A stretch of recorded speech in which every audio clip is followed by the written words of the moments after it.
Eh bien, bonsoir à tous ceux et toutes celles qui nous rejoignent pour notre étude biblique hebdomadaire. C'est avec joie que nous nous retrouvons ce mardi soir et nous allons poursuivre notre étude biblique dans l'évangile de Jean à partir du chapitre 8 et du verset 53. Donc, si vous avez vos Bibles, n'hésitez pas à l'ouvrir.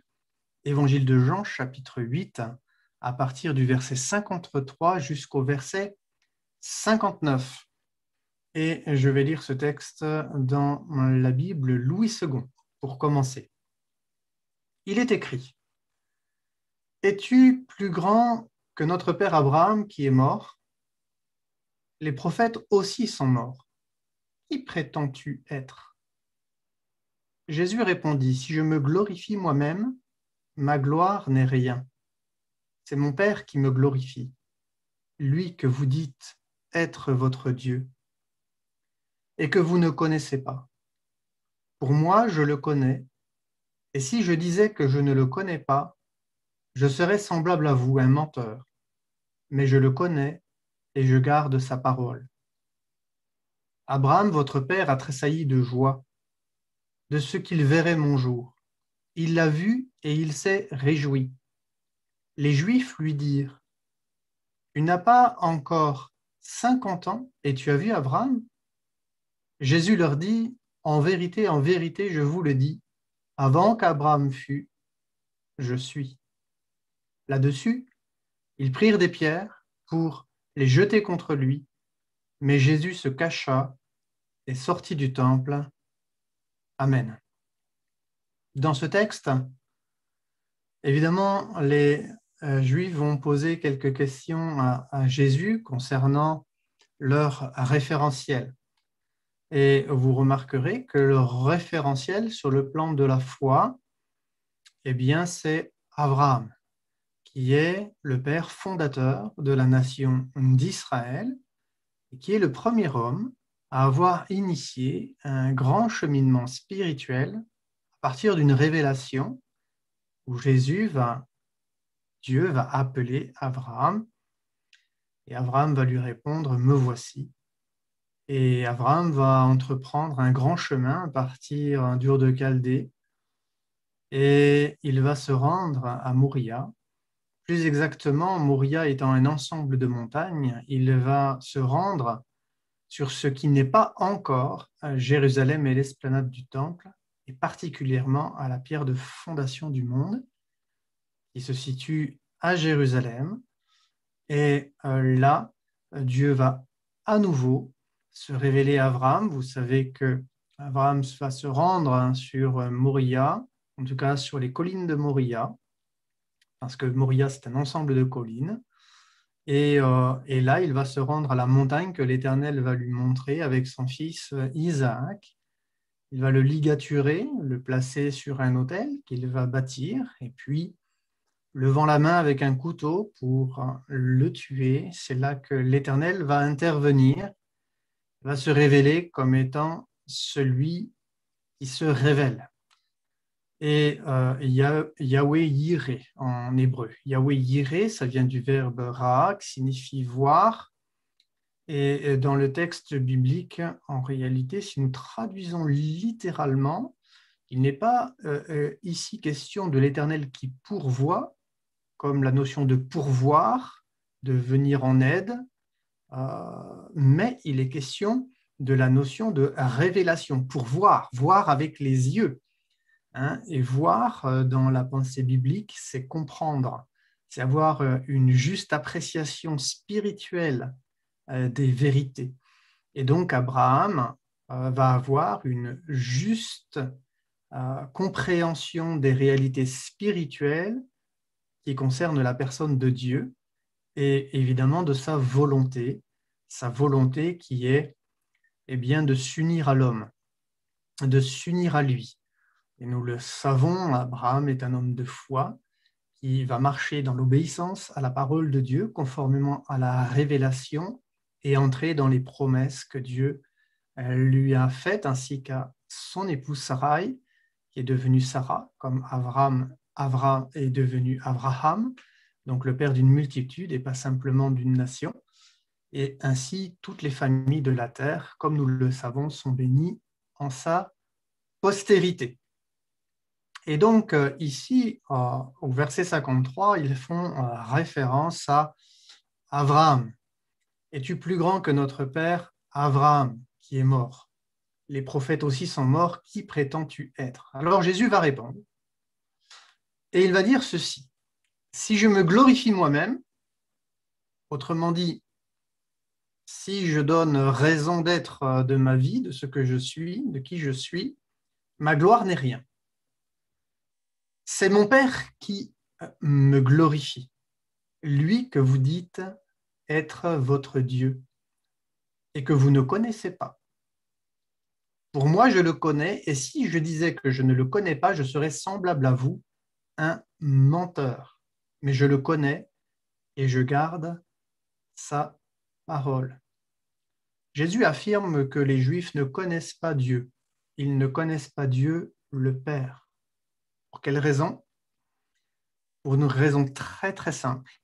C'est que le Père se révèle à travers le Fils. Dans l'Ancienne Alliance, le Père, Dieu le Père, s'est révélé à travers la révélation des Écritures. Mais, au temps marqué par Dieu, son Fils est venu dans le monde. La parole a habité au milieu des hommes. Cette parole, elle s'est faite chair.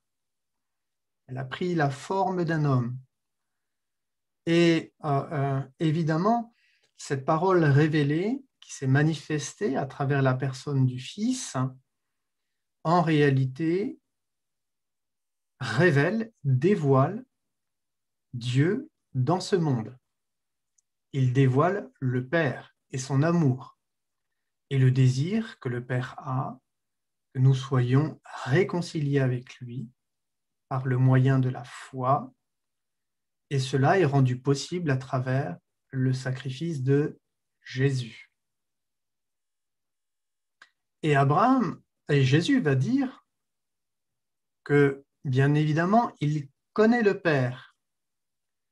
Et parce qu'il connaît le Père, alors il garde sa parole. Évidemment, c'est un passage qui est très important parce que l'injonction est faite au niveau des croyants, nous aussi, eh bien, de garder sa parole. Et comme nous l'avons vu ensemble, garder la parole, c'est protéger, c'est veiller sur, c'est se souvenir, c'est observer et donc, par conséquent, obéir.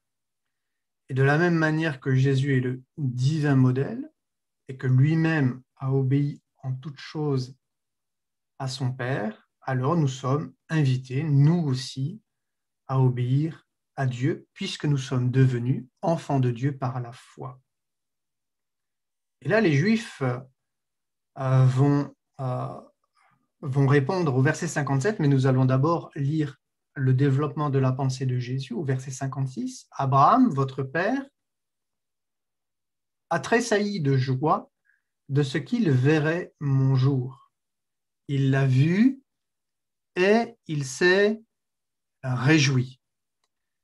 Voir mon jour. C'est tout simplement une expression juive, c'est la promesse de voir mon jour. En fait, la promesse de voir le Messie venir dans le monde et réaliser tout simplement la rédemption de l'humanité, c'est-à-dire le rachat des fautes par le sang versé, conformément à ce qui était pratiqué autrefois dans le temple, en sachant que tout ce qui était pratiqué autrefois dans le temple, concernant les sacrifices pour l'expiation des péchés, Christ l'a accompli, cette expiation, à travers son propre sacrifice. Et Jésus déclare qu'il a tressailli de joie de ce qu'il verrait mon jour, c'est-à-dire que dans la perspective du rachat de l'humanité, dans la perspective du salut de l'humanité, eh bien, Abraham s'est réjoui que Dieu allait bénir les nations à travers sa postérité, parce qu'Abraham avait compris qu'à travers sa postérité allait naître la promesse du Sauveur, de la venue du Sauveur dans le monde. Et voilà ce que euh, Jésus va déclarer dans la deuxième partie du verset 56. Abraham l'a vu, c'est-à-dire le jour de sa venue, la promesse de sa venue dans le monde. Il l'a vu, il l'a compris, il l'a réalisé et il s'est réjoui.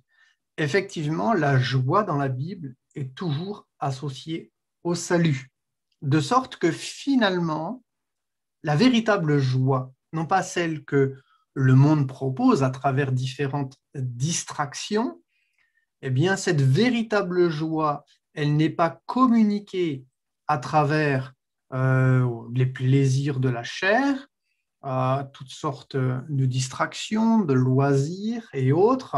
Non, la joie véritable, elle se trouve en Jésus.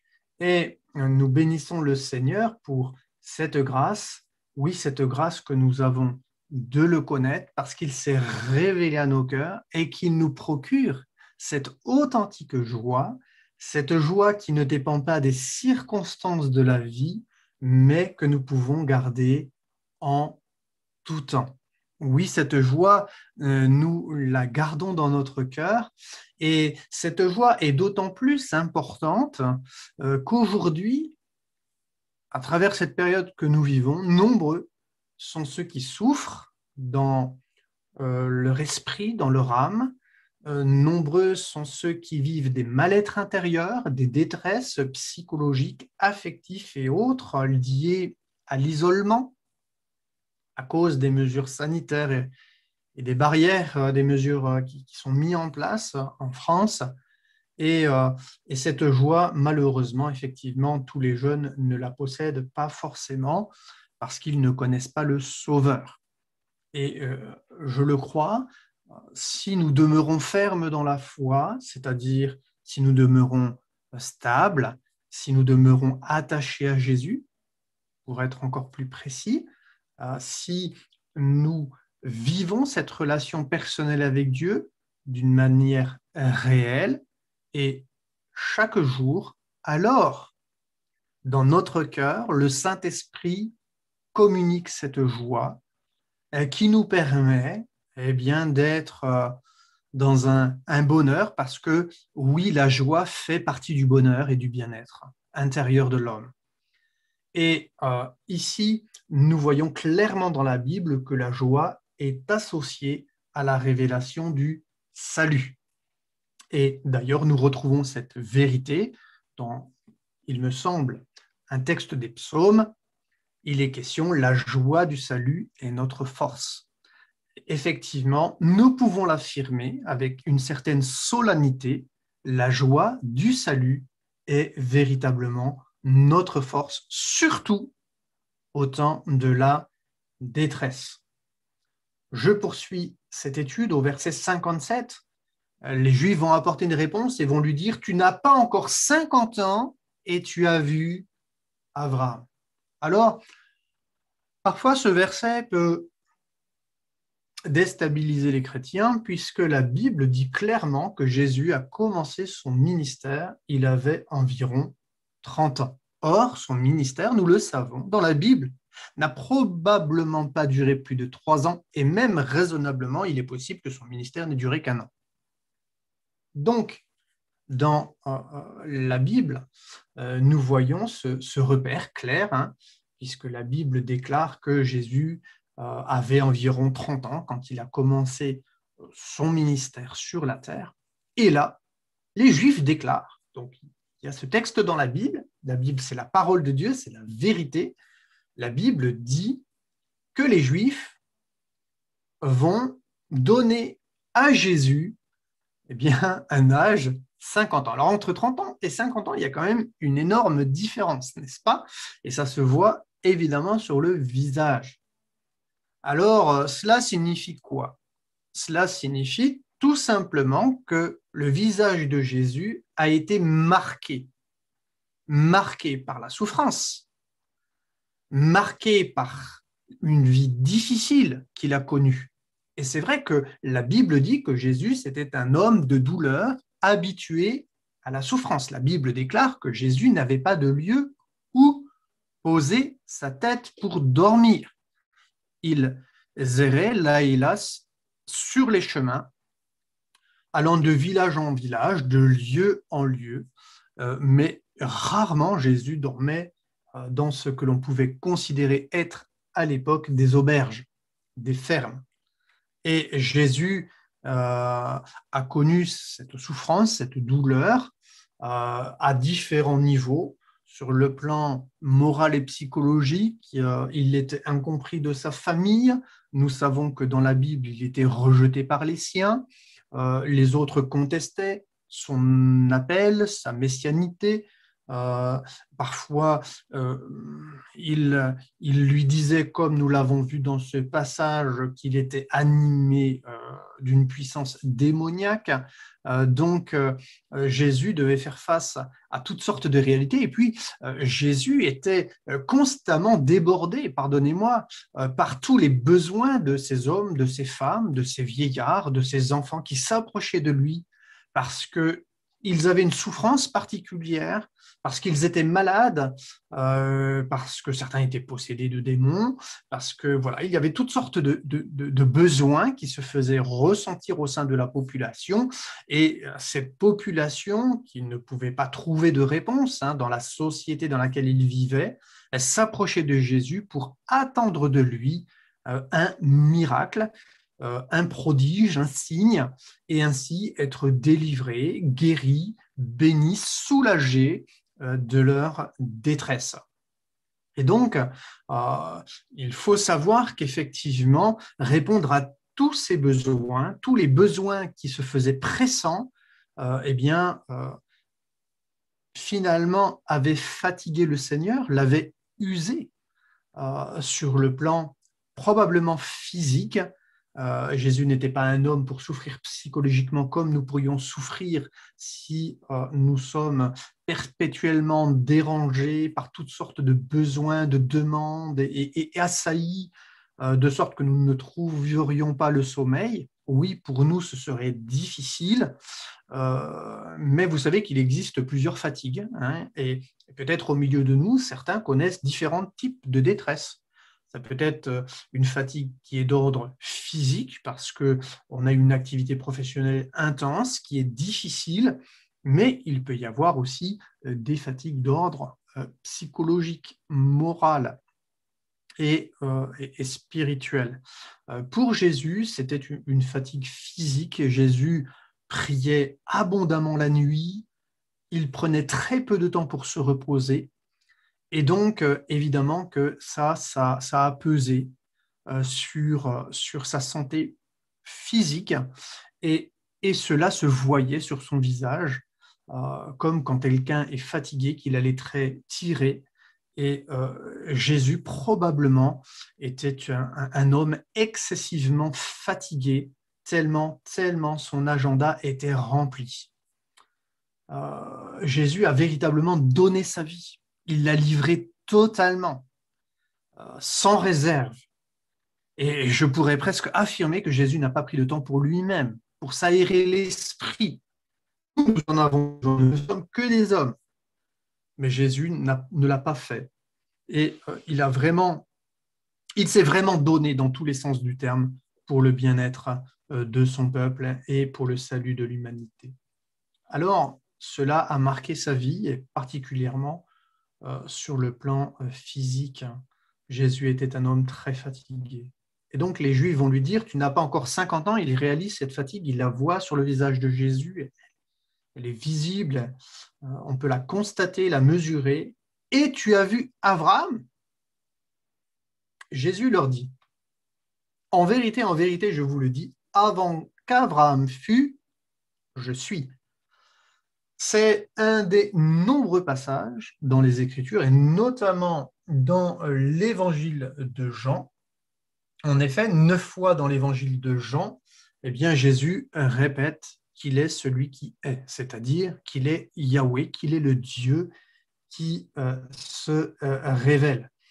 9 fois, nous le voyons dans l'évangile de Jean.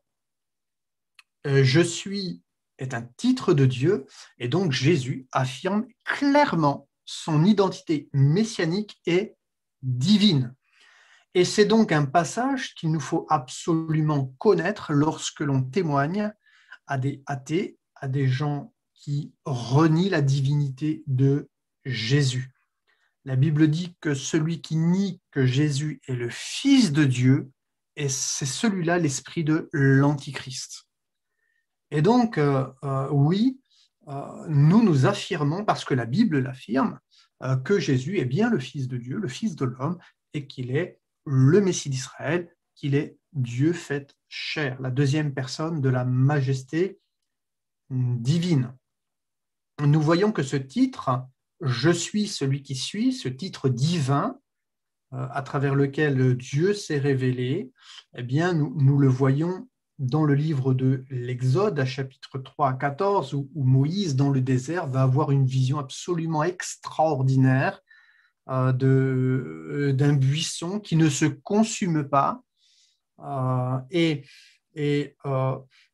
finalement, ce buisson ardent, et Jésus, Dieu va parler, et je dis bien Jésus va parler, Dieu va parler à travers ce buisson ardent en harmonie Père, Fils et Esprit, et révéler à Moïse, je suis celui qui suis.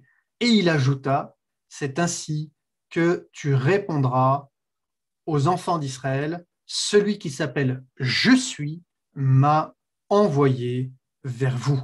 Et cette révélation du Je suis, eh bien, est tout à fait importante parce que elle se situe dans le contexte de la libération d'Égypte. Or, la sortie d'Égypte du peuple juif est prophétiquement ce que l'humanité va vivre à travers l'œuvre de la croix, où Jésus va verser son sang pour libérer l'humanité de la puissance du péché, comme Dieu est intervenu à travers Moïse, le Je suis, pour libérer le peuple du carcan, de la domination, de l'esclavage de l'Égypte. Mitzraïm, Égypte, Mitzraïm en hébreu, signifie le pays des limites, le pays de l'enfermement. C'est le pays de l'emprisonnement.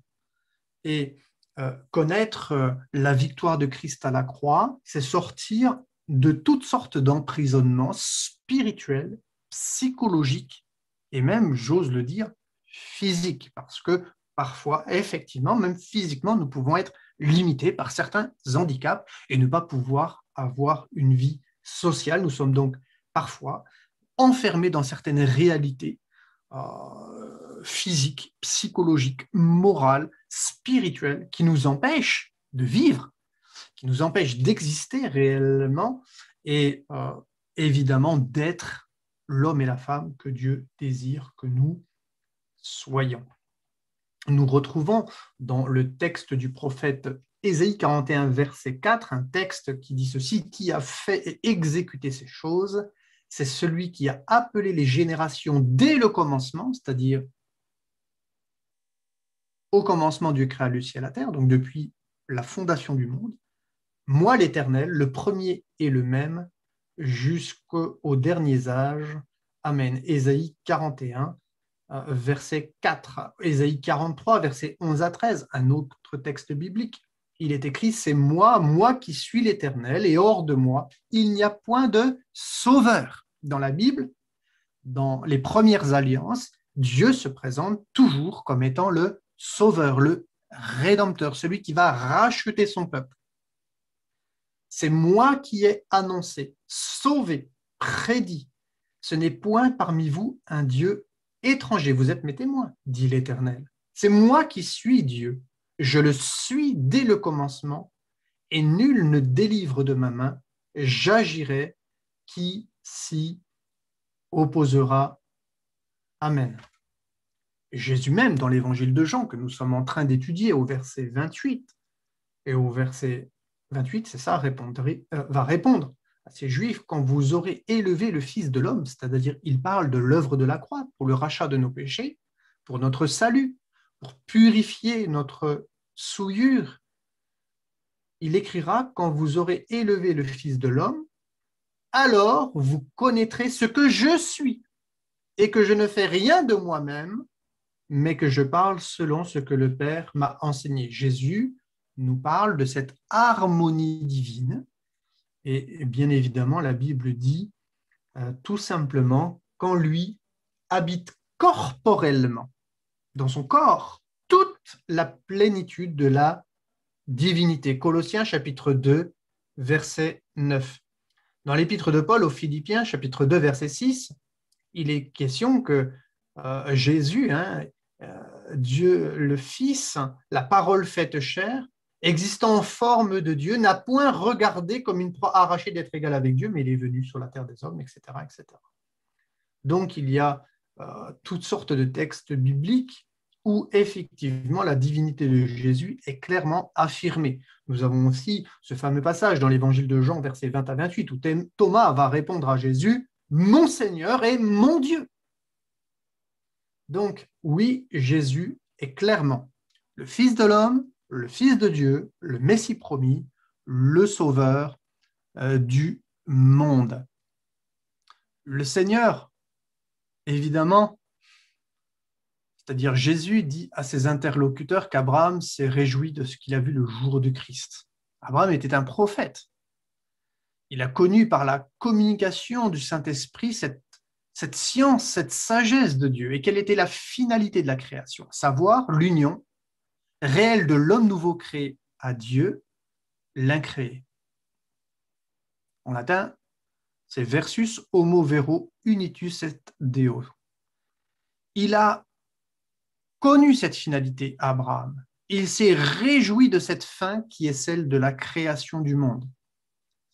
Nous voyons le désir de l'unité entre Dieu et l'homme à travers la notion du Shabbat, du 7e jour, qui est le jour de l'unité, le jour où l'homme est invité à se rapprocher de Dieu, où l'homme est invité à se reconnecter à la source créatrice, et Jésus va le rendre possible à travers le sacrifice de la croix. Et c'est ce qu'Abraham a vu. Il a vu cette finalité de la réconciliation entre Dieu et les hommes. Et évidemment, cette finalité de la création, l'union de Dieu et l'homme, eh bien, a réjoui le cœur d'Abraham.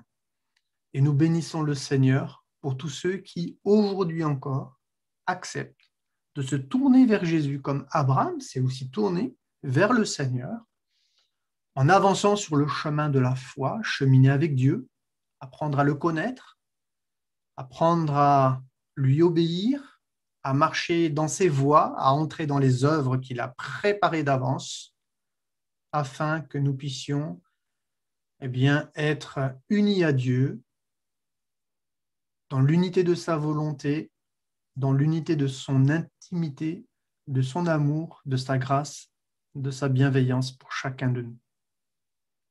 C'est la pensée qui est développée par Paul dans ses lettres aux Éphésiens et aux Colossiens. Je vais terminer par cela.